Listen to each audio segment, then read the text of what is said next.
was the end of a busy day. The engines had been working hard. They were feeling pleased and proud. Except Henry. He was feeling ill. "What's the matter with you, Henry?" Thomas asked. "My boiler's grumbling." "Maybe it's grumbling at you," teased Thomas. "That's not funny," hissed Henry. "You just don't care." But Emily saw that Henry was leaving a puddle of water behind. She was worried. The next morning, Sir Topham Hatt arrived.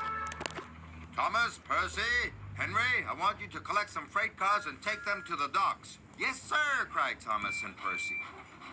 Henry watched the engines puff away. He didn't feel well. "Useful engines don't complain," Henry muttered.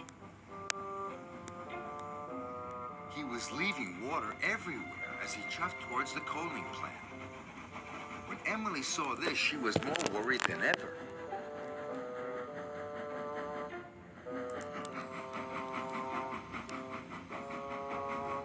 Then Thomas and Percy overtook Henry.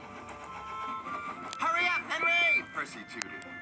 "I can't go any faster," Henry chuffed miserably. "You're just being lazy," teased Thomas. By the time Thomas and Percy reached the coaling plant, they had a naughty plan. "Please, sir," said Thomas, "Henry wants to take more freight cars." "He is bigger," added Percy. The odd manager agreed. Meanwhile, Emily was talking to Sir Topham Hatt. "I'm worried about Henry." Perhaps his tubes are leaking," replied Sir Topham Hatt. "You'd better check."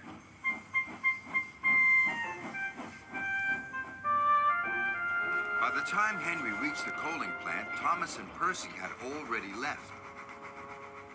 "Why did Thomas and Percy leave me so many freight cars?" moaned Henry. "They know I'm not feeling well." "We'll still have to take them," said his driver. Henry chuffed and puffed and pulled his long line of freight cars.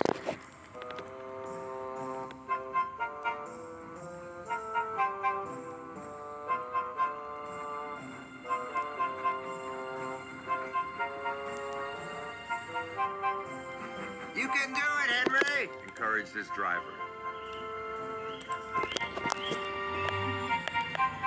But it was no use. Henry ground to a halt. Just then, Emily arrived. "Are you all right, Henry?" "No," moaned Henry. "I'm stuck." Henry's fireman uncoupled the heavy freight cars. Emily changed tracks and then hooked up to Henry. "Oh, thank you, Emily," wheezed Henry.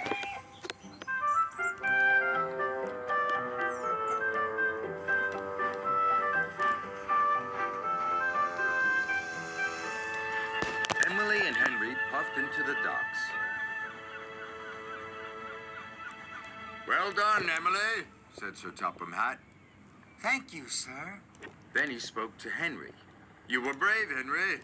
You weren't well, but you still tried to pull the heavy freight cars." Thomas and Percy felt ashamed. "We're sorry, Henry," said Thomas. "We didn't think you were really sick," added Percy. "Go back and collect Henry's freight cars," said Sir Topham Hatt sternly. "Yes, sir," whispered Thomas. Soon Henry was mended and back at work. "You're looking so much better," said Emily. "Well, they mended my tubes, but they didn't even look at my brakes, my gauges, my squeaky wheels." Emily smiled. "All in good time, Henry." Poor Henry.